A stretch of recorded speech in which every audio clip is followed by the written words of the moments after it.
Donc, bienvenue à tous pour cette session qui va durer approximativement 1 heure. Et puis à la fin, il y aura bien entendu une partie questions-réponses. Les questions uniquement par le module de chat sur le côté. Hein, vous posez vos questions au clavier, ça me permettra de les voir.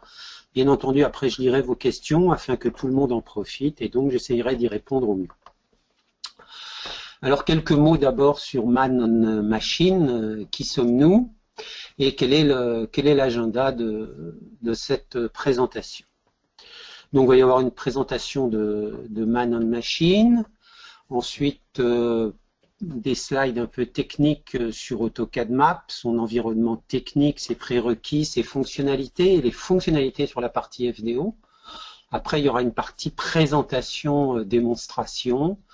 Et puis après, il y aura donc quelques infos générales relatives à Man on Machine et notamment sur les prochaines webcasts et prochains webinaires et réunions que nous organisons. Et puis, bien entendu, une session de questions-réponses. Alors, quelques règles importantes. Veuillez couper vos micros sur le côté avec la petite barre d'icône verticale. Hein, et les questions se feront uniquement, comme je le disais, par le mode de chat de cette barre d'outils et donc je pourrai voir vos questions et y répondre, je l'espère, précisément. Alors le groupe Man on Machine, donc Man on Machine, précédemment nous étions appelés Visiographes et maintenant nous appartenons au groupe Man on Machine. Donc c'est un groupe allemand donc créé en 1984 et sa spécialité bien entendu c'est la revente de logiciels spécifiques autour de la CAO-DAO, de formation, d'audit, de diagnostic, de consulting, d'intervention, etc., etc., principalement autour des logiciels Autodesk. Donc 140 millions d'euros de chiffre d'affaires en 2014. C'est une société d'environ 720 personnes, dont approximativement 600 basées sur la partie allemande, donc Allemagne, Suisse et Autriche, et environ 120 personnes sur différents pays européens, comme ceux présentés sur cette carte. Donc c'est le partenaire majeur d'Autodesk, et bien entendu le premier partenaire et de loin d'Autodesk en Europe et le deuxième au niveau mondial d'ailleurs. Nous avons bien entendu du fait de cette activité, de cette spécialisation, le label Platinum auprès d'Autodesk, c'est le plus haut niveau de partenariat vis-à-vis de l'éditeur Autodesk et nous avons l'ensemble de toutes les accréditations possibles sur les versions métiers d'Autodesk, tant côté mécanique et MFD, que côté par exemple AEC et infrastructure, et nous sommes également bien sûr certifiés sur tous les logiciels Autodesk. Maintenant nous allons parler un peu plus d'Autodesk. Donc vous avez ici quelques images tirées au hasard de multiples logiciels Autodesk, parce que vous savez qu'Autodesk est donc le partenaire majeur de la CAO-DAO et qu'ils ont de multiples logiciels dans tous les domaines d'activité autour de la CAO-DAO, de l'image de synthèse et également des effets spéciaux et de l'entertainment dans le monde du cinéma, etc., etc. Aujourd'hui, on va parler d'AutoCAD Map et plus spécifiquement d'une partie d'AutoCAD Map, la technologie FDO dans AutoCAD Map. Mais tout d'abord, quelques mots sur les prérequis pour faire tourner correctement AutoCAD Map. AutoCAD Map est un surensemble d'AutoCAD. Donc dans AutoCAD Map, je vous rappelle, il y a 99% d'un AutoCAD complet. AutoCAD Map exige un PC puissant et rapide. Pourquoi? Parce que vous allez manipuler des données dont la volumétrie est parfois très importante. Et surtout, dans le monde du SIG de la cartographie, aujourd'hui et depuis déjà hier et un certain temps, on manipule des orthophotos, photos aériennes, de haute qualité et de haute précision, ce qui n'était pas le cas dans le passé. Aujourd'hui, tout le monde a en général des orthophotos, en principe au format ECW, d'une résolution qui est de l'ordre de 20 cm au sol, voire plus. Ceci implique pour un territoire important, par exemple au niveau des départements ou des choses ou ce genre de très grosses collectivités, les métropoles, etc., des fichiers orthophoto CW dont la taille est très importante, plusieurs gigas, voire plusieurs dizaines de gigaoctets. Ça ne pose aucun problème à AutoCAD Map de charger une orthophoto de 20 ou 30 gigas ou de charger 10 orthophotos de 4 ou 8 gigas pour couvrir tout le territoire et pouvoir se promener et naviguer dans cette orthophoto sans aucun souci, à condition bien sûr d'avoir suffisamment de mémoire et d'être sur une version 64 bits de Windows et donc d'AutoCAD. Il faut savoir que AutoCAD comme AutoCAD Map existe encore en version 2016, en version 32 bits, bien entendu, mais il est évident que si vous faites de l'AutoCAD, et entre guillemets encore pire, de l'AutoCAD Map sur un PC 32 bits avec 4 Go de RAM, la taille des documents que vous allez pouvoir charger et surtout des orthophotos que vous allez pouvoir monter dans le fond de vos projets SIG Carto sera vite très limité et vous aurez assez rapidement un problème de manque de mémoire. Aujourd'hui, la configuration minimum pour faire tourner correctement un AutoCAD Map, quelle que soit la version, 2016, 2015, 2014, ça ne fait aucune différence. C'est bien sûr un PC 64 bits, le plus rapide possible, un seul processeur, c'est très largement suffisant, ça ne sert à rien d'avoir plus de 4 cœurs, ce qui compte c'est la vitesse de base du processeur, donc des Core i5 ou i7 ou des processeurs Xeon dont la vitesse de base est supérieure à 3.2 GHz, voire plus, c'est le bon choix technique. D'autre part, non seulement il faut beaucoup de RAM éventuellement, mais il faut aussi une carte graphique correcte, mais il n'y a absolument pas besoin d'avoir une super carte graphique, car en fait on fait principalement de la 2D dans le monde du SIG de la Carto. C'est pas comme dans le monde 3D de l'image de synthèse ou du monde des modèles mécaniques 3D dans lesquels il est fortement conseillé de disposer d'une carte graphique professionnelle correcte, par exemple des NVIDIA Quadro K620 ou NVIDIA Quadro K2002 aujourd'hui, qui sont des cartes graphiques dont le prix varie de 300 à 600 €, voire plus, mais ça ne sert à rien d'avoir plus aujourd'hui pour ce genre de logiciel. Je vous rappelle que certains logiciels Autodesk exigent pour avoir une bonne qualité de fonctionnement des cartes graphiques de compétition. C'est par exemple Autodesk InfraWorks, c'est par exemple Revit, c'est par exemple Inventor, c'est par exemple Navisworks, c'est par exemple 3ds Max, qui sont des logiciels qui exigent pour bien fonctionner, si possible, une carte graphique professionnelle, donc au minimum des cartes de la catégorie NVIDIA Quadro K2002, approximativement. Donc c'est des cartes graphiques dont le prix est au minimum de 500 €. Ensuite, le disque dur est un élément important pour le bon fonctionnement d'AutoCAD ou d'AutoCAD Map en général. Il est évident qu'aujourd'hui, si vous pouvez avoir un disque dur SSD en disque dur primaire, ça permettra d'aller beaucoup plus vite au chargement des logiciels et beaucoup plus vite sur le chargement des documents, bien entendu, si ces documents sont sur le SSD. Ensuite, un point important, Windows pour faire tourner vos logiciels. Aujourd'hui, il y a de multiples versions de Windows disponibles. Bien entendu, je vous rappelle que Windows XP n'est plus supporté depuis longtemps. La dernière version des logiciels AutoCAD ou AutoCAD Map qui supportait Windows XP, c'était la version 2014. On en est aujourd'hui à la version 2016. Donc il vous faut un PC au minimum sous Windows 7. Windows 7, c'est un excellent choix, à mon avis, aujourd'hui, avec Windows 8.1. C'est la meilleure version de Windows. Attention, si vous êtes sous Windows 8.1, il vous faut au minimum une version 2015. Windows 8.0, personnellement, j'aime pas trop. C'est une version un peu intermédiaire. Il vaut mieux être en Windows 8.1 ou alors en Windows 7. Bien évidemment, vous avez tous entendu parler de Windows 10. Aujourd'hui, on commence à recevoir des PC avec Windows 10. Il faut savoir qu'il faut au minimum une version 2016 des logiciels Autodesk pour pouvoir s'installer correctement éventuellement sur Windows 10. Évidemment, et c'est aujourd'hui encore quelques soucis aléatoires parfois à l'installation des versions 2016 avec Windows 10. Donc j'aime pas trop Windows 10 et de toute façon si vous avez un PC avec Windows 10, c'est impérativement la version 2016 d'AutoCAD plus le SP1 plus le SP2 pour AutoCAD Map qui n'est pas encore sorti et qui va bientôt sortir.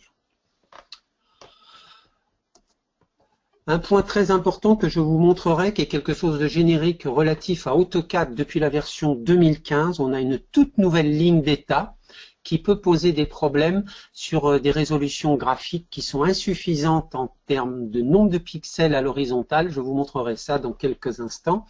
C'est un souci assez récurrent sur les forums et sur les hotlines. Il faut faire attention et on peut plus ou moins contourner ce petit problème graphique. On peut le contourner, bien entendu.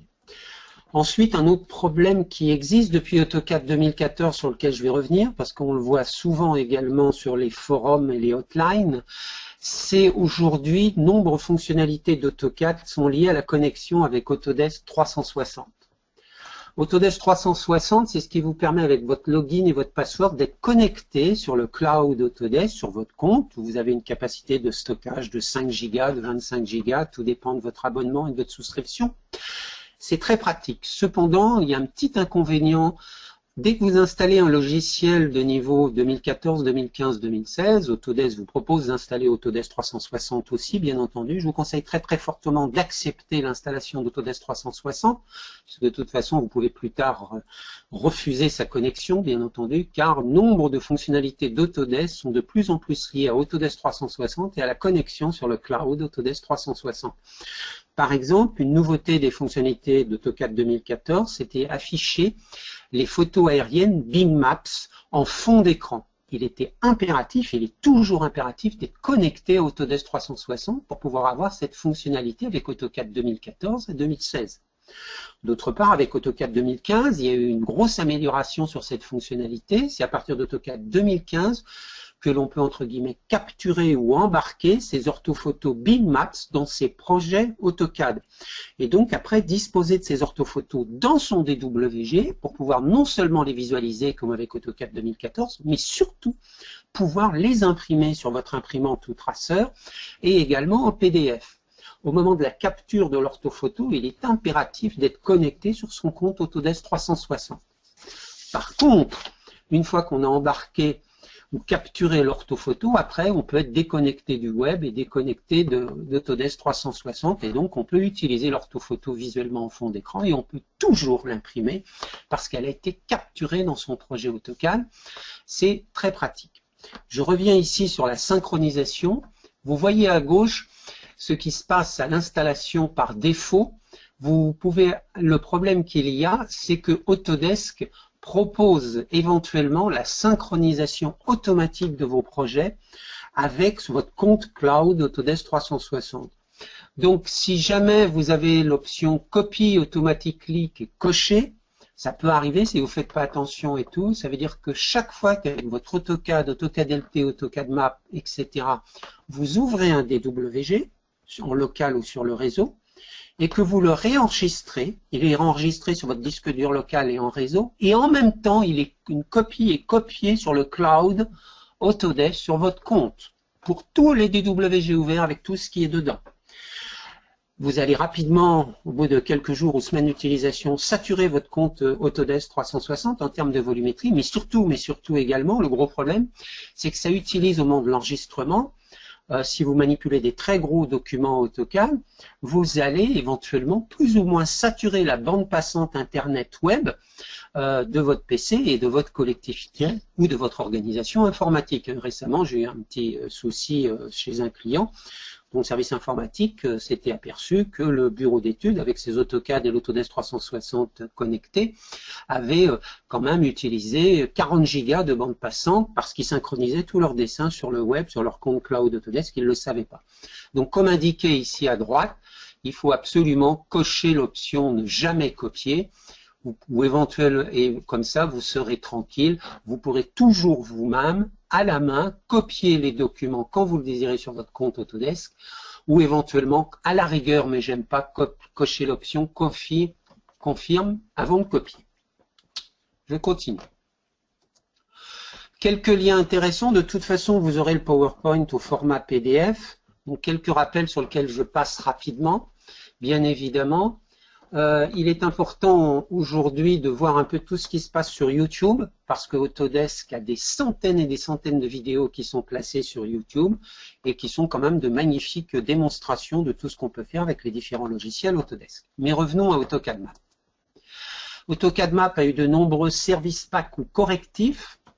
Pour la démonstration que je vais vous faire ultérieurement, il faut au strict minimum un AutoCAD Map 2012, mais il est fortement conseillé d'avoir au moins un AutoCAD Map 2014 pour de multiples petits problèmes et bugs variés et divers qui ont été corrigés avec les versions successives d'AutoCAD. Je vous rappelle ici les différents niveaux de service pack.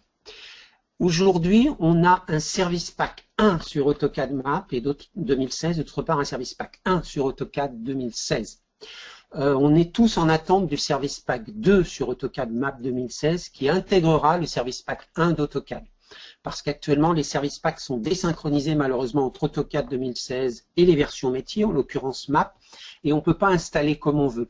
Donc aujourd'hui, l'idéal, ce serait d'attendre encore 2-3 semaines la sortie du service pack 2 d'AutoCAD Map 2016 pour mettre sur vos AutoCAD Map 2016. Sinon, si vous ne pouvez pas attendre parce qu'il y a des bugs qui ont été vitaux qui ont été corrigés pour vous, la procédure est la suivante sur Map 2016. Vous devez d'abord installer le service pack 1 d'AutoCAD 2016 en général, puis après installer le service pack 1 de Map 2016.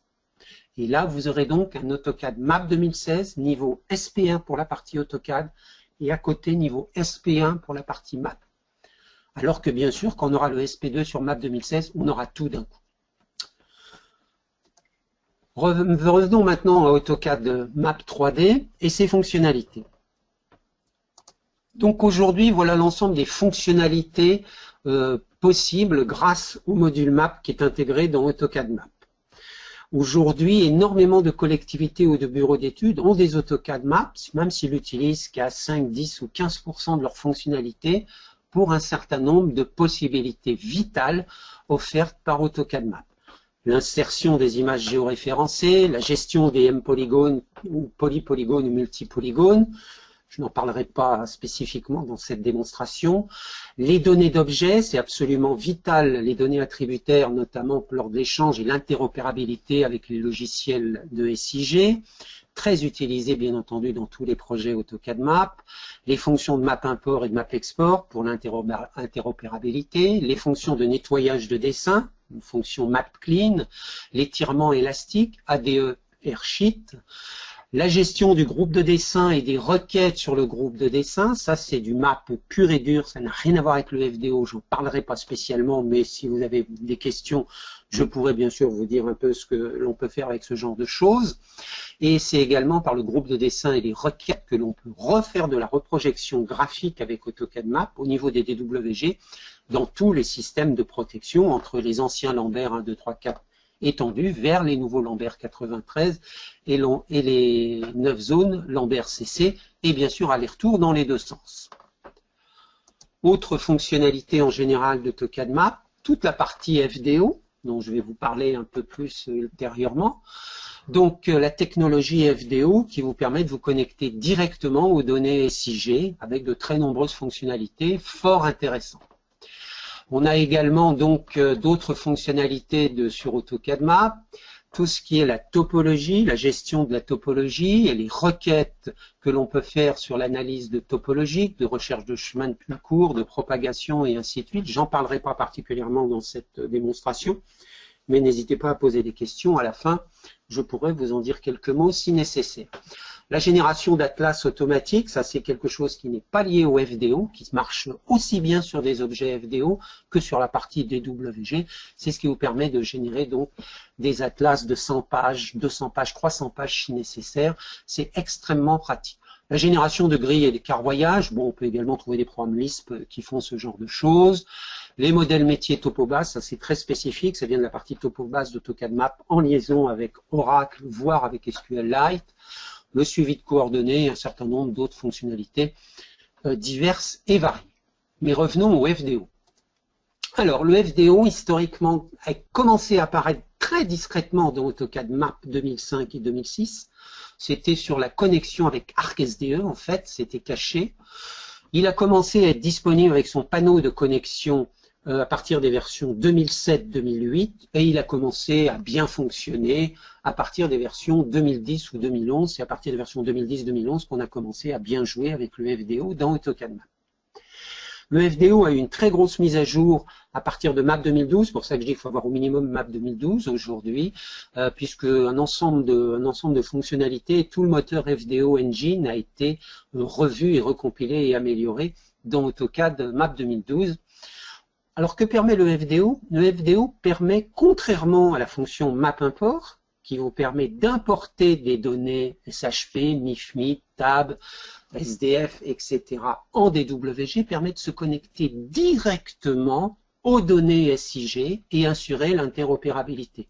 Donc on se connecte directement à des fichiers SHP, SDF, voire ArcSDE, Oracle spatial, des données raster, voire du PostGIS, voire du SQLite, et on ne fait en aucun cas un map import. On a à ce moment-là dans son dessin AutoCAD des objets cartographiques, on verra ça dans quelques minutes. On peut avoir également besoin de se connecter à des bases de données qui contiennent en fait des tables avec des coordonnées XY ou XYZ. Si on a le temps, je vous ferai une démonstration avec des fichiers Access. Ça marche très très bien. C'est une fonctionnalité du FDO. C'est de la liaison sur des objets ODBC pour du ponctuel XY ou XYZ. Ça marche en ODBC sur Access, mais éventuellement sur SQL Server, sur MySQL, sur Oracle et ainsi de suite.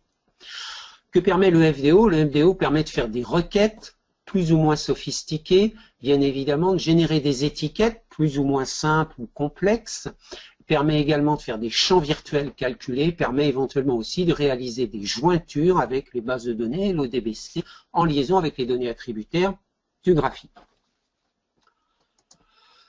Qu'est-ce qu'on a comme autre fonctionnalité très intéressante apportée par le FDO? Bien évidemment les buffers ou les tampons. Pour dessiner des buffers et des tampons autour de polygones, autour de linéaires ou autour d'objets ponctuels, le FDO est absolument fort intéressant et très très efficace, et beaucoup de gens utilisent la technologie FDO pour donc la réalisation ou le dessin de buffers ou de tampons. On en parlera bien évidemment. Le FDO apporte également l'analyse spatiale. C'est très intéressant pour faire de la détection pour tout ce qui est lié aux servitudes et aux prescriptions dans le domaine cartographique et plus spécialement service urbanisme, les problèmes fonciers et ainsi de suite. On en parlera ultérieurement. La copie par lot, ça permet de faire des copies de données, par exemple de SHP vers Oracle, d'Oracle vers SHP, de SHP vers SDF, de multiples tables avec éventuellement reprojection. C'est très intéressant pour générer de multiples fichiers avec des données attributaires et cartographiques dans un autre format et sur de multiples tables en une seule manipulation. Aujourd'hui, les drivers FDO Oracle permettent de se connecter aux cartouches spatiales d'Oracle. Donc je ne parle pas forcément de la partie spatiale, hein, la partie locator d'Oracle qui est gratuite et qui est intégrée dans tous les oracles depuis longtemps est très très largement suffisante avec le FDO de MAP. Il nous faut bien sûr la version conseillée d'Oracle, c'est une 11G2, à la rigueur une 10G2 et depuis MAP 2015, j'ai oublié de le préciser, on a Oracle 12 qui est supporté. Vous remarquerez dans ce slide, partout, je parle de géométrie parfaite, géométrie parfaite, géométrie parfaite. Aujourd'hui, pour pouvoir faire des buffers, pour faire de l'analyse spatiale, de la copie par lot, de l'intégration aller-retour avec Oracle, il faut des données parfaites. Sinon, vous exposez à des surprises. Et ça, c'est le problème numéro 1, pas spécifiquement de MAP, du monde du SIG, où les gens ont parfois des objets linéaires qui ne sont pas des vrais objets linéaires, sans parler d'objets polygone clos surface, qui ne sont pas des vrais objets polygone clos surface, mais ça c'est un éternel problème. Autre fonctionnalité très importante apportée par le FDO, c'est bien sûr la possibilité d'exporter ces cartes FDO au format DWG, parce qu'aujourd'hui, quand vous faites on le verra après, quand on fait une carte au format FDO, seul un AutoCAD Map, ou à la rigueur un AutoCAD Civil, puisque Civil comprend Map, avec les mêmes données, sur la même organisation physique, peut être utilisé avec un autre poste. Ça veut dire par exemple que si vous vous connectez à des données SHP, ces données SHP proviennent d'un chemin physique depuis votre PC ou d'un serveur. Si vous donnez ce DWG FDO à quelqu'un d'autre qui a un AutoCAD Map, il faut qu'il voit très exactement les mêmes chemins physiques pour pouvoir aller se connecter aux données SHP. Ou si vous êtes connecté à une base Oracle, il faut que lui-même ait aussi le client Oracle d'installer et qu'il ait les logins et le password pour se connecter aux mêmes tables Oracle que vous. Aujourd'hui, on fait souvent avec la partie FDO de map des très jolies cartes, très sexy. Et si on veut les donner à un simple AutoCAD ou AutoCAD LT ou un AutoCAD map qui n'a pas les données FDO en ligne, eh bien, il faudra exporter la carte au format DWG. Et là, on n'a que des objets DWG purs et durs, très jolis graphiquement, que n'importe quel AutoCAD ou simple AutoCAD LT peut exploiter. On peut également générer des grilles ou des carroyages avec la partie FDO de map, mais bon, on peut aussi trouver des programmes Lisp qui font ce genre de choses. On peut également générer des courbes de niveau depuis les fichiers Esri ASC, qui sont les MNT Esri. Il n'y a pas tout le monde qui le sait, ça, mais c'est très intéressant. Aujourd'hui, on récupère beaucoup de données au format ASC en termes de MNT, avec une information Z sur une grille de points. Et bien, grâce aux fonctionnalités au driver raster FDO de map, on va pouvoir générer les courbes de niveau. On peut avoir même des infobules, on peut avoir aussi des visibilités différentes d'objets cartographiques FDO par fenêtre. Et on peut également trouver sur le web, par exemple sur osgeo.org, d'autres drivers FDO à implémenter à la main dans son map pour se connecter sur d'autres types de données. Et si on a le temps, on verra comment on peut générer des fichiers de points grâce à l'aide de routines supplémentaires. Ça n'a rien à voir avec le FDO. On verra également comment dans son AutoCAD ou AutoCAD Map, on peut générer un MNT à partir de fichiers de points et ainsi de suite. Bien, donc on va maintenant prendre notre AutoCAD. Donc ici, on est sous le contrôle d'un AutoCAD Map 2016, mais on pourrait être sous le contrôle d'un Map 2015 ou 2014, ça ne ferait absolument aucune différence. Je vous rappelle, dans ma présentation, j'ai parlé du problème de la ligne d'état. Je vais tout de suite vous montrer un petit souci qu'il faut savoir corriger. Si par exemple, vous mettez énormément de décimales, regardez bien ce qui se passe ici. Regardez en bas à gauche, je ne sais pas si vous le voyez bien avec la webcast, la ligne d'état n'est pas stable, elle bouge sans arrêt parce que la ligne d'état est trop longue et il y a trop d'icônes d'affichés sur la ligne d'état. Ça, c'est un problème avec toutes les versions d'AutoCAD LT Map 2015 et 2016. Lorsque vous avez une résolution horizontale insuffisante, il va falloir bien évidemment enlever des décimales. Par exemple, ne mettre que 2 décimales, ça ne sert à rien d'avoir trop de décimales. Et également, on a souvent beaucoup trop d'icônes, c'est la nouvelle ligne d'état, donc il faut impérativement aller ici et venir décocher les icônes dont on n'a absolument pas besoin. Par exemple, ce genre de choses. Par exemple, je ne vais pas jouer avec ça. Je ne vais pas jouer non plus avec ceci. Je ne joue pas avec ça et je ne joue pas avec ça. Donc ici, sur mon AutoCAD 2015 ou 2016, j'ai enlevé un certain nombre d'icônes. Bien. Donc, on va maintenant se connecter à des données FDO. Pour se connecter à des données FDO, il faut faire apparaître le volet tâches d'AutoCAD Map. Donc, on se met dans le ruban Vue, volet tâches. Ici, on fait apparaître donc le volet tâches d'AutoCAD Map qui permet de gérer plusieurs choses. La partie FDO, c'est le premier onglet gestionnaire d'affichage. Ça, c'est la partie groupe de dessin et requêtes que vous devez sans doute connaître pour ceux qui font du map depuis longtemps.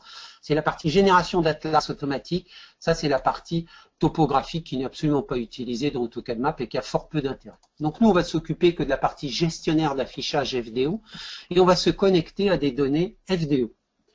Donc, comment on fait? On demande à se connecter à des données FDO en réalisant une nouvelle connexion aux données. Et vous avez donc ici l'ensemble des drivers FDO fournis par un AutoCAD Map 2016, 2015, 2014 de base, en standard. Sachant, comme je dis, on peut trouver sur le web d'autres drivers FDO que l'on peut venir implémenter dans son AutoCAD Map ou AutoCAD Civil. Il faut être prudent, il faut mettre la bonne version et il faut après aller modifier le fichier providers. .xml qui se trouve dans le sous-dossier FDO-bin ou bin-FDO de votre AutoCAD pour intégrer d'autres drivers. Donc nous ici, on dispose de données SHP, c'est le plus simple pour la démonstration, et donc je vais me connecter directement à des données SHP. Donc là, on peut se connecter à un seul fichier SHP, ou là, on peut se connecter à tout un dossier SHP, c'est ce que je vais utiliser, donc je vais me connecter en une seule manip à une dizaine de couches SHP.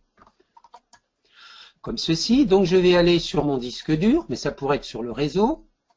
Voilà, je descends et je vais aller donc chercher ici, dans le sous-dossier et je dis connecter. Et on voit ici, AutoCAD Map et sa technologie FDO a détecté tous les fichiers SHP du sous-dossier et me présente toutes les tables SHP sur lesquelles il se peut connecter. Vous remarquerez qu'ici que le système de coordonnées est inconnu parce qu'il n'y a pas de fichier PRJ de projection. OK. Mais bien évidemment, s'il y a un fichier de projection à côté du fichier SHX, SHP et DBF, la technologie FDO de map afficherait ici le système de projection, le système de projection. Donc ici, je vais bien entendu prendre l'ensemble de mes tables. Donc ici, j'ai des tables SHP polygonales, j'ai des ponctuels de type texte et j'ai des linéaires. Donc je vais tout simplement cocher cette option et dire ajouter à la carte.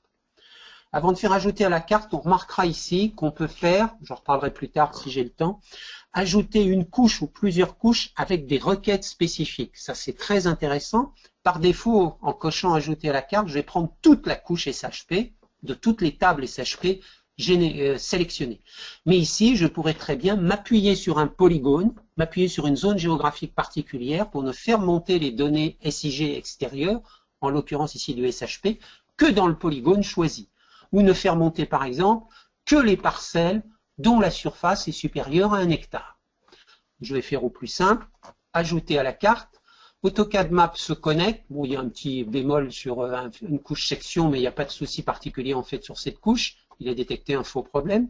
Je referme le panneau de connexion et je me retrouve ici dans mon bandeau FDO d'AutoCAD Map. Vous voyez ici qu'il a automatiquement monté toutes les couches SHP. Il a généré une stylisation graphique en termes de couleurs qui change automatiquement pour chaque couche et il me montre très précisément ce qui est du polygone, ce qui est du linéaire et ce qui est du ponctuel. Donc il faut bien savoir qu'ici, très important, on a deux onglets. Donc un onglet pour la partie présentation des couches, on peut créer des groupes et des sous-groupes, bien évidemment, comme tout bon logiciel de SIG. On pourrait faire par exemple un groupe cadastre. Dans le sous-groupe cadastre, mettre un sous-groupe bâtiment, un sous-groupe texte, un sous-groupe polygone, pour par exemple la partie parcelles et sections, et ainsi de suite. Donc on peut créer autant de groupes et de sous-groupes qu'on le désire. Et on a une autre partie ici très importante qui est l'ordre de tracé. Comme tout bon logiciel de SIG, on contrôle parfaitement l'ordre tracé des objets cartographiques FDO. Ce n'est pas du DWG ce que j'ai devant moi. La preuve, regardez, je vais sélectionner une section cadastrale. On voit les poignées. On a l'impression que c'est comme un polygone, une polyline close AutoCAD. Néanmoins, si je demande les propriétés, regardez bien ici, ils me disent c'est un objet cartographique. C'est absolument pas une polyline, ni un M-polygone. On voit ici donc que c'est un polygone. On voit qu'il a un certain nombre de sommets. Et on voit ici, par exemple, les coordonnées de chaque sommet. C'est un objet cartographique FDO provenant du calque FDO section. Je referme ma case de log des propriétés. Échappe. Bien. Donc la première chose que l'on va faire ici, c'est par des drag and drop, des glisser-déposer, on va réorganiser la carte. Donc il est évident que par exemple on va mettre les communes en dessous. Donc on met là. Ensuite, au-dessus des communes, on va mettre les sections. Poum. Ensuite, on va mettre les parcelles en troisième position, en partant du fond, de l'arrière-plan. Ici, c'est la base de la carte, donc c'est l'arrière-plan cartographique FDO. Très, très important, cette case doit toujours être cochée, sinon vous exposez à des gros problèmes. Ensuite, donc, on va mettre les ponctuels au-dessus et le linéaire. Un grand classique, on a souvent la partie polygone en dessous, le linéaire en général au milieu, et souvent les ponctuels au-dessus. À tout instant, par des drag and drop ou glisser-déposer, on pourra réorganiser, bien entendu. Bien, on va immédiatement désactiver un certain nombre de couches. Facile. Alors si j'avais fait des groupes et des sous-groupes, je n'ai pas le temps de faire des groupes et des sous-groupes, ça aurait été peut-être plus facile de désactiver un groupe, mais ainsi, en désactivant un groupe, les 10 couches du groupe deviennent invisibles. On a donc devant nous ici la couche polygone du contour de la commune. C'est un objet FDO comment on voit que c'est un objet FDO? On le voit notamment quand on fait ça. Regardez bien, je suis dans le polygone, je fais clic à l'intérieur du polygone et il se sélectionne. C'est du SIG. C'est totalement impossible avec un objet polygone clos d'AutoCAD. Pour sélectionner un objet polygone clos AutoCAD, il faut cliquer sur le contour de la polyligne. Ici, je clique sur le polygone et je le sélectionne. Alors attention, je sélectionne le polygone parce qu'il a un remplissage. Si j'avais inhibé le remplissage du polygone, sous-entendu pas de remplissage ou transparent, je n'aurais pas pu sélectionner le polygone. J'aurais été obligé, bien sûr, de cliquer sur le contour. On remarquera ici que comme on est connecté à des données SIG, on a des tables attributaires. Et donc, par exemple, ici, je vois les tables attributaires. En fait, je vois les DBF de toutes les couches SHP sur lesquelles je suis connecté. Par exemple, ici, si je vais sur la couche des sections, eh bien, je vois ici les données attributaires de la couche des sections et je vois le feature ID 1, 2, 3, 4, 5, 6 des couches SHP. Si je regarde la couche commune, la couche commune, il n'y a pas grand-chose, évidemment. Il y a son identifiant 053 et puis Bourgoin-Jallieu parce qu'on est à Bourgoin-Jallieu. Voilà. Je vais rendre invisible cette couche et je vais m'intéresser plutôt aux sections parce que les sections, il y a quand même un certain nombre de polygones dans les sections. Bien entendu, je peux sélectionner tout cet ensemble de données, demander les propriétés et donc ici, ben voilà, je vois que c'est des objets cartographiques de la couche section. Il y en a 43. Les objets cartographiques FDO sont comptabilisés dans la partie calque FDO ici, et non pas dans l'ascenseur en haut, comme les objets graphiques AutoCAD. Bien. Autre chose également que l'on peut faire, bien entendu, on peut sélectionner une couche et demander, évidemment, à avoir les données attributaires, et bien évidemment, on peut faire ça dans les deux sens. C'est très pratique, comme tout logiciel SIG.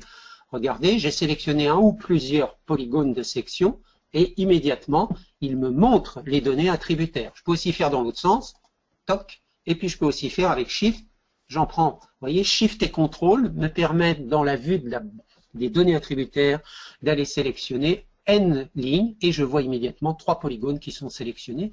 Donc ça, c'est très pratique pour faire des allers-retours entre la vue graphique des objets FDO et d'autre part, les tables de données attributaires FDO.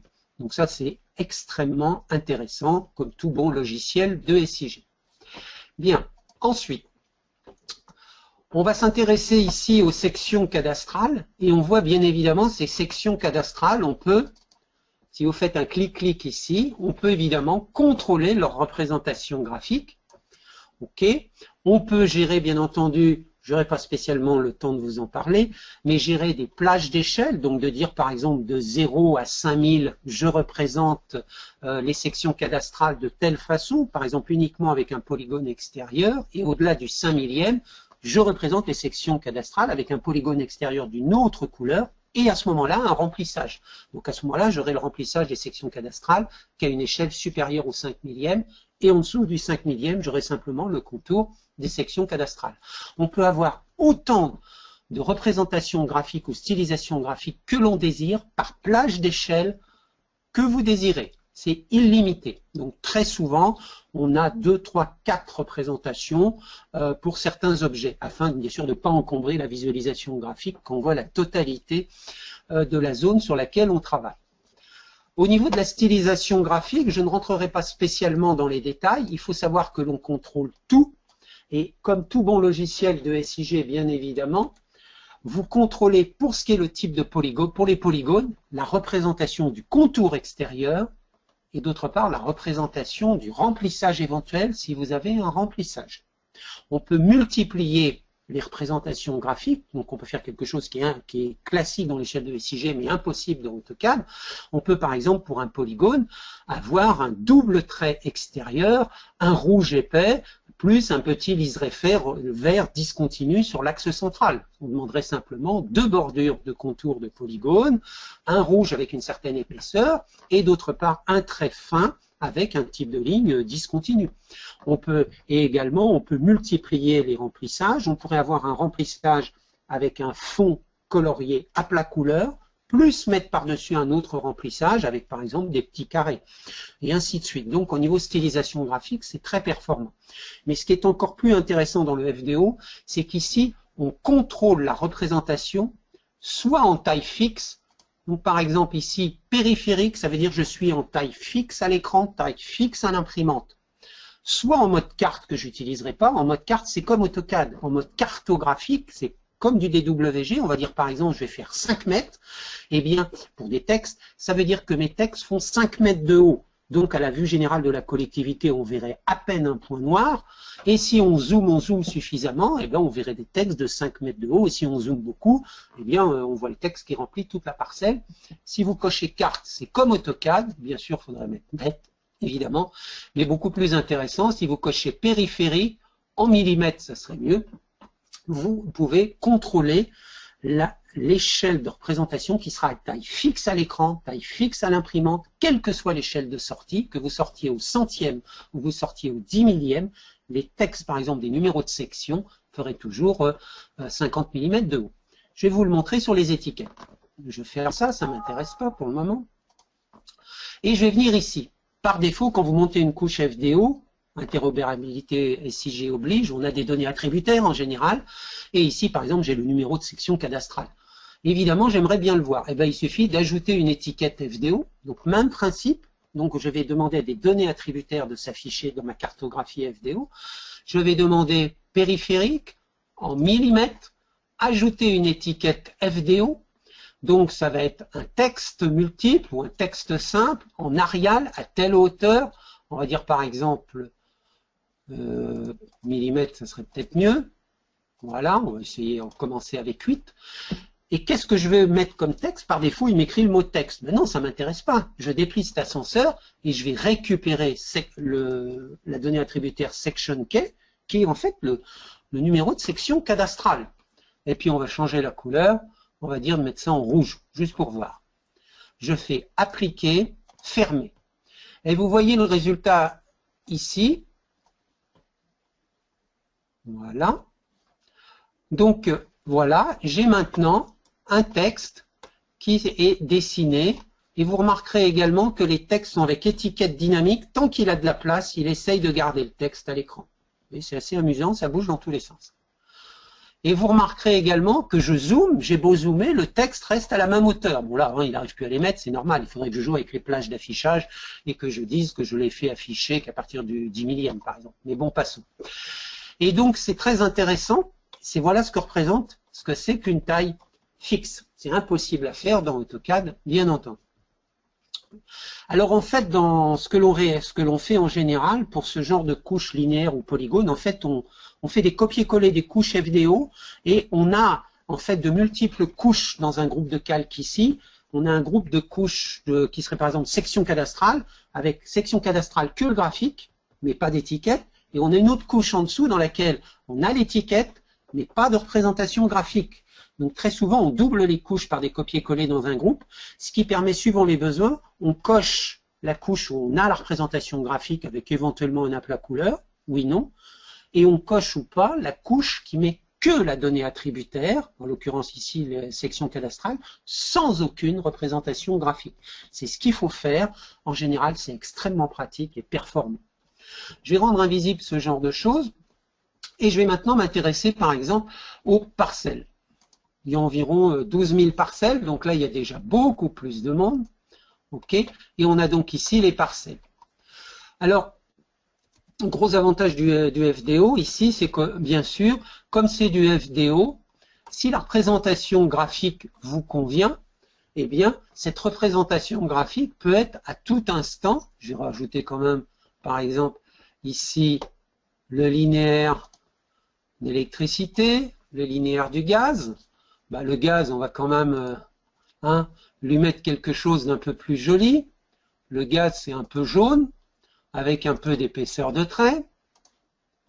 Voilà. Fermé. OK, donc ici, voilà. Donc, on voit ici les tuyauteries haute pression et gaz. Ensuite, on va s'intéresser à l'électricité. On va donc lui mettre un peu de couleur, rouge par exemple, c'est original, et mettre un peu d'épaisseur. Appliquer, fermer. Et ainsi de suite. Donc ici, on a une représentation donc des données graphiques. On s'aperçoit bon que la couleur des parcelles est quand même peut-être pas très jolie. Je vais changer un petit peu. Je vais mettre une représentation ici un peu plus discrète, appliquée, fermée. Bien. Et donc voilà, ici une représentation FDO. Donc cette représentation FDO, vous pouvez avoir donc des choses extrêmement jolies, extrêmement sexy. Et ce que l'on va pouvoir faire à un instant T, bien entendu, ça serait très difficile de faire ça avec AutoCAD, et on peut aller très loin en termes de représentation graphique. On va enregistrer ce que l'on vient de faire, donc évidemment, enregistrer sous. Je vous rappelle que seul, je vais appeler ça Patrice FDO 1, seul un AutoCAD Map ou un AutoCAD Civil peut représenter ça sur un autre PC, à condition que l'autre PC ait également aussi, puisqu'on est connecté en live direct sur des données qui sont ici. Vous voyez ce chemin physique où il y a tous les SHP, les SHX et les DBF, et le chemin en haut, il faut que l'autre PC ait exactement les mêmes données sur le même chemin physique, en local ici, ou peut-être provenant du serveur. Sinon, si je lui donne mon dessin FDO, il ne pourra jamais afficher ma carte FDO. Bien, imaginons qu'on ait une représentation graphique qui vous convienne ici. Eh bien, qu'est-ce que l'on peut faire qui est très intéressant avec le FDO? OK. Eh bien, ici, on a un certain nombre de fonctionnalités, notamment sur les outils. Ici, sur les outils, on peut faire des requêtes, notamment sur, ici, pouvoir peut-être filtrer que les parcelles d'une certaine surface, mais également, surtout, ici, on peut, par cette icône gestion de la carte FDO, surtout, enregistrer ceci en tant que dessin AutoCAD. Je vais le faire. C'est-à-dire qu'ici, je vais produire un DWG AutoCAD visuel. Voilà. Suivant. Parcourir. Je vais le mettre donc ici. DWG ACAD. On peut l'enregistrer en format, allez, ouais, 2013. Enregistrer. Terminé. Donc on va tout de suite aller voir ce qui s'est passé.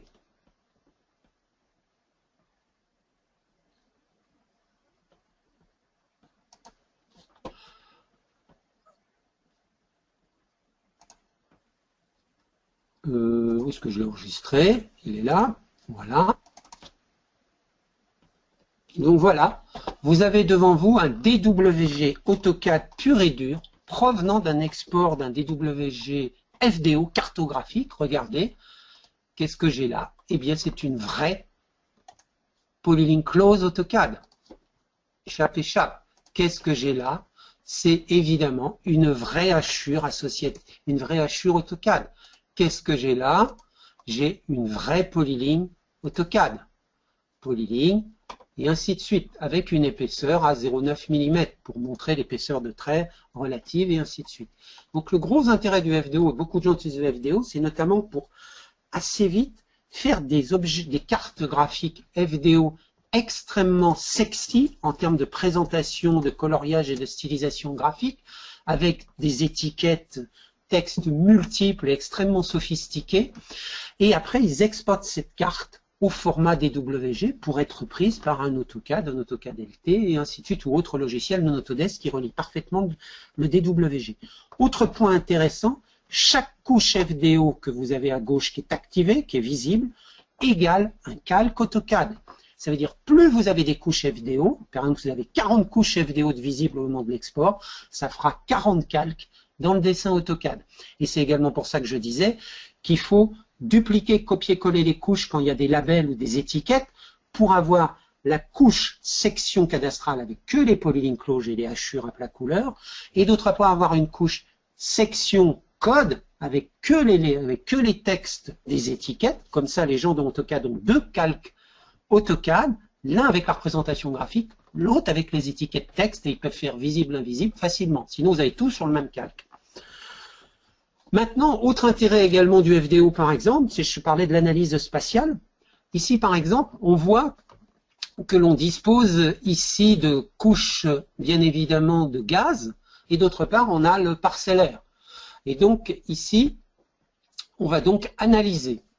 Analyser, c'est faire par exemple d'abord une zone tampon,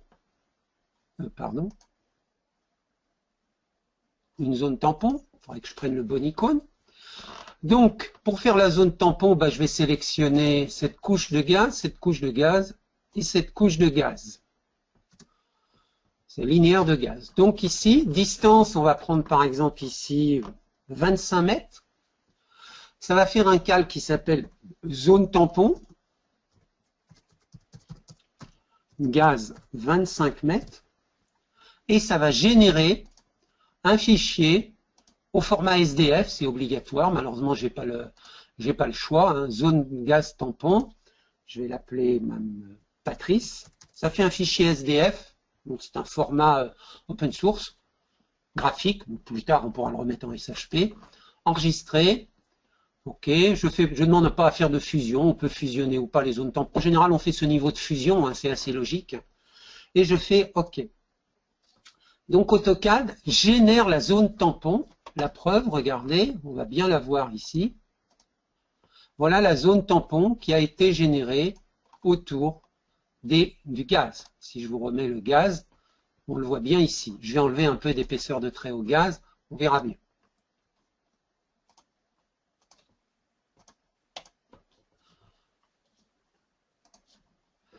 Bien, on voit donc ici la zone tampon qui est donc un très joli polygone. FDO, SDF3.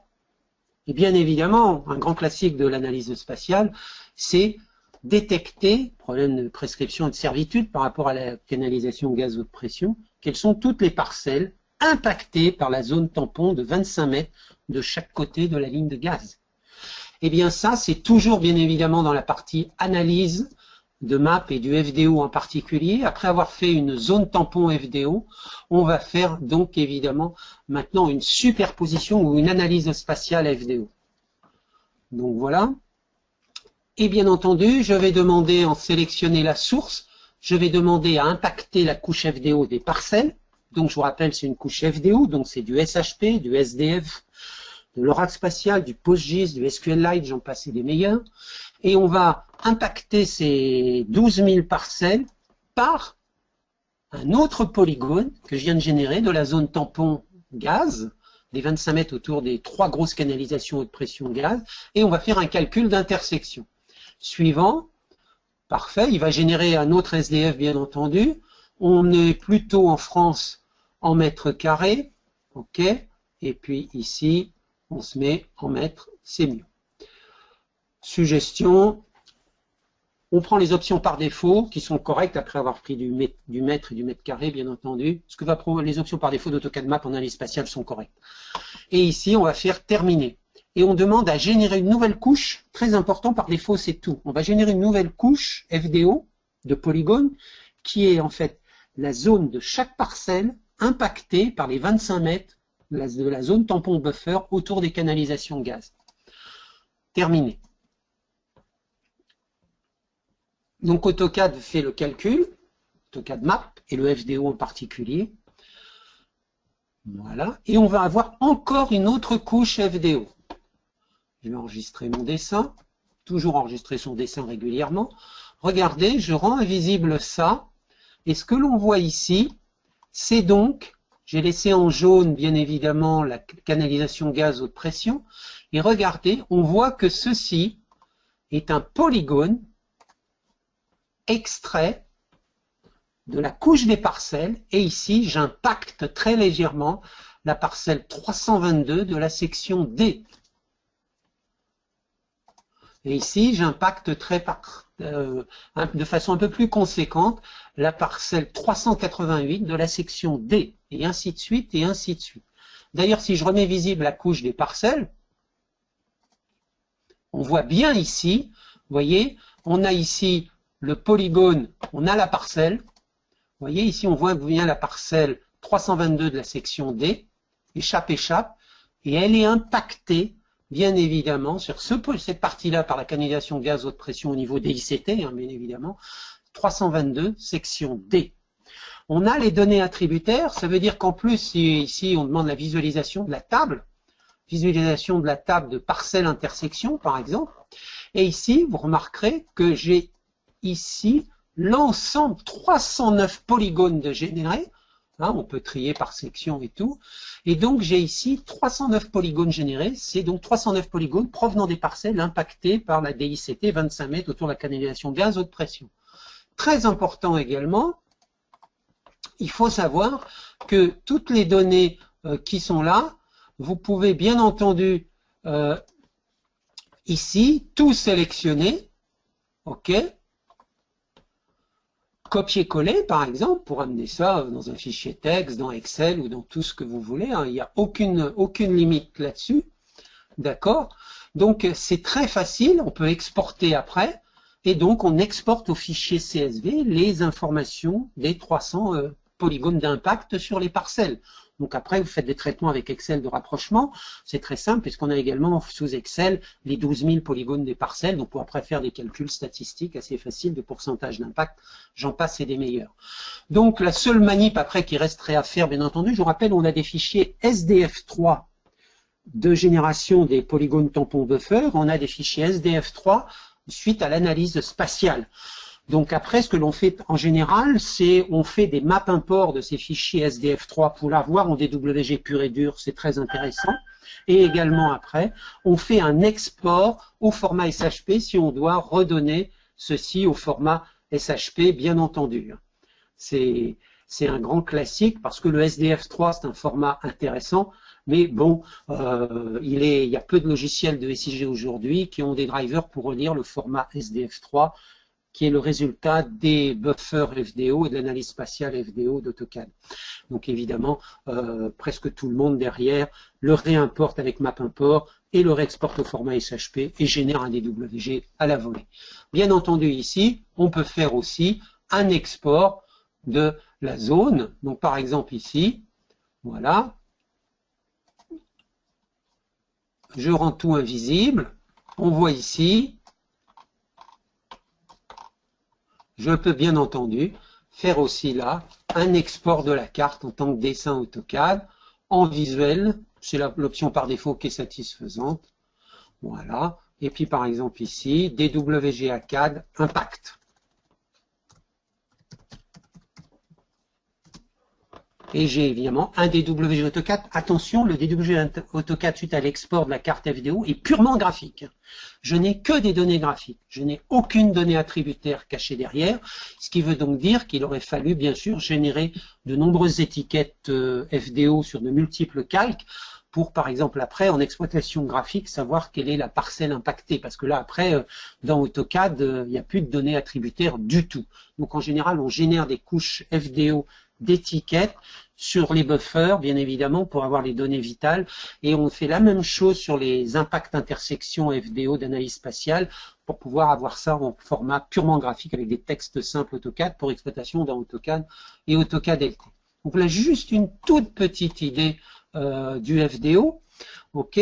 Simplement, les choses les plus importantes, ce qu'il faut retenir, c'est que vous pouvez monter des données FDO directement dans un dessin AutoCAD. On peut les mixer avec du DWG pur et dur.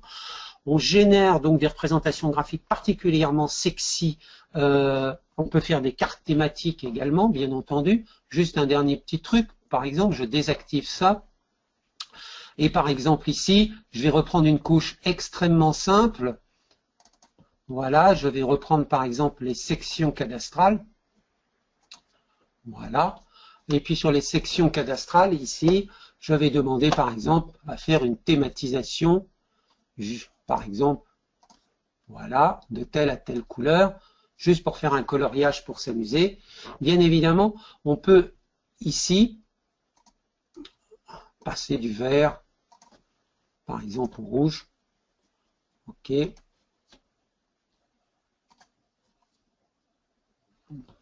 Donc oui, pas pris les bonnes options, mais bon. Ici, on a par exemple un coloriage et un changement de couleur en fonction tout simplement du numéro de section. Donc si par exemple vous devez colorier vos linéaires, colorier vos polygones en fonction de données attributaires, ça se fait ou par rapport à une longueur ou une surface. Ça se fait en quelques secondes dans la partie FDO, utilisation de fonctions thématiques de la représentation graphique. Et bien évidemment, après, vous pouvez exporter ça comme toujours au format AutoCAD pur et dur. Je vais supprimer ceci. Et je reviens au style par défaut en quelques secondes. Donc voilà simplement une toute petite idée de ce que l'on peut faire avec le FDO. Je n'ai pas eu tout à fait le temps de faire tout ce que je voulais. Autre point très important également ici, il faut savoir que tous les ponctuels sont automatiquement représentés par un point et il faudrait aller dans la stylisation graphique des ponctuels. Je vous rappelle ici, c'est des textes. Les textes, c'est une donnée attributaire. Donc, pour tous les ponctuels qui sont des textes, il faut aller générer une étiquette FDO pour mettre le numéro de parcelle, pour mettre le numéro de code section, pour mettre le nom de la rue. Ainsi, on aura donc le texte qui va bien provenant des données attributaires. Et après, dans la partie graphique, on enlève la représentation graphique ponctuelle pour ne pas garder les petits points de couleur, les carrés de couleur, et ainsi de suite. Donc après, c'est ce qui vous permettra éventuellement de faire des choses assez jolies, rapidement, dans vos dessins AutoCAD. Et je vais ici enlever les sections cadastrales. OK. Et là, par exemple, ici, j'ai les bâtiments, bien entendu. Donc, vous voyez, on a en quelques secondes, ça c'est la représentation par défaut, sauf que en fait, j'ai mis un peu d'épaisseur de couleur sur le linéaire. Et donc, vous voyez, ici, en quelques secondes, on a une superbe représentation pour la cartographie grâce au FDO. C'est totalement impossible à faire dans AutoCAD. Je suis très en retard, malheureusement. J'ai pas pu faire tout ce que je vous voulais. Et je suis prêt à répondre à vos questions. Je reviens là simplement une seconde, dire quelques mots.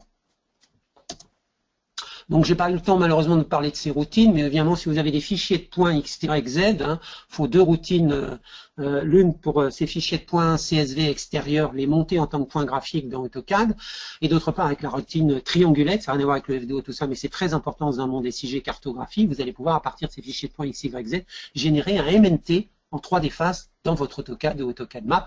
C'est vital pour un logiciel comme AutoCAD Map, il ne sait pas faire par défaut ce genre de choses.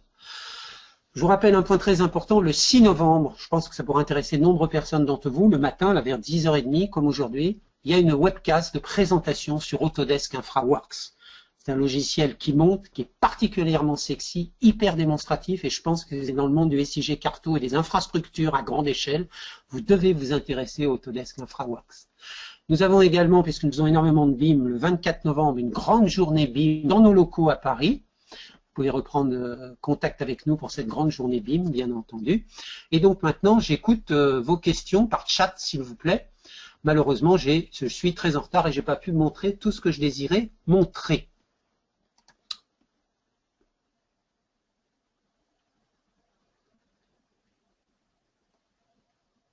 Alors, y a-t-il des questions? Vous les posez par chat sur le côté.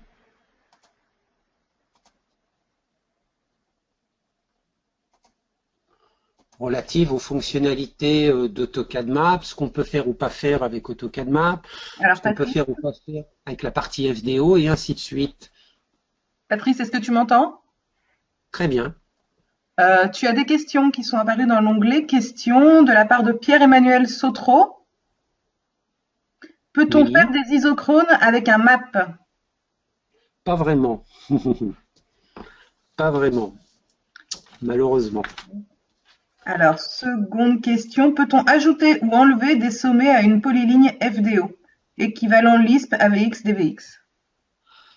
On peut toujours revenir sur un objet FDO pour le modifier, voire le supprimer, voire aussi le modifier. D'accord? C'est moins pratique et moins efficace que manipuler une polyligne AutoCAD, mais lorsqu'on est connecté aux données SIG, il faut faire attention. Je peux en quelques secondes, bien évidemment, sélectionner les 12 000 parcelles SHP et les effacer. Si je valide cette opération, je supprime physiquement les 12 000 polygones dans la couche SHP.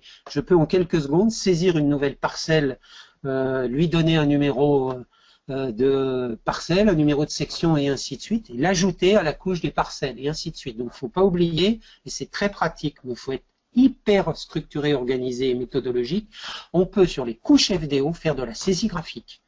Ça veut dire avec toute la puissance d'AutoCAD. Donc on peut faire des canalisations gaz, faire des lignes à haute tension et ainsi de suite, saisir les données attributaires nécessaires, et ça ajoute des objets linéaires dans la couche SHP, ça ajoute des polygones dans la couche SHP, ça ajoute des textes dans la couche texte, ça ajoute des ponctuels de type bloc ou symbole dans la couche bloc ou symbole d'origine SHP ou d'origine SDF ou d'origine PostGIS ou SQLite ou Oracle spatial.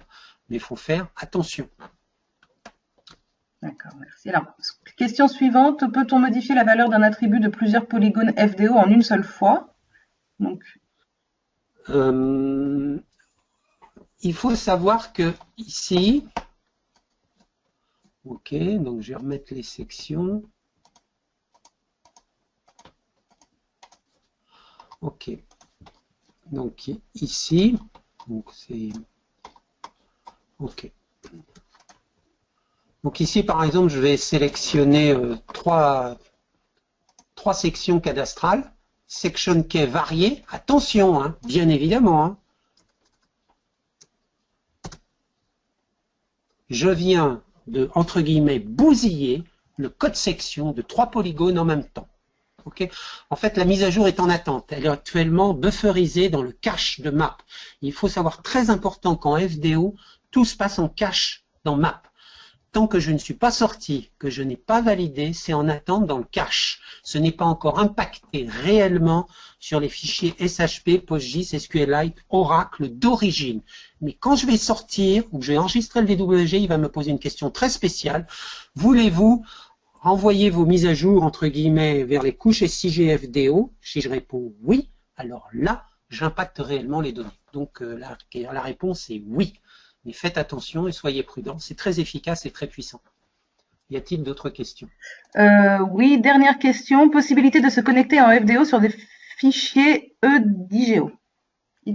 Négatif, à ma connaissance, il n'y a pas aujourd'hui de driver EDIGEO pour le FDO d'AutoCAD Map.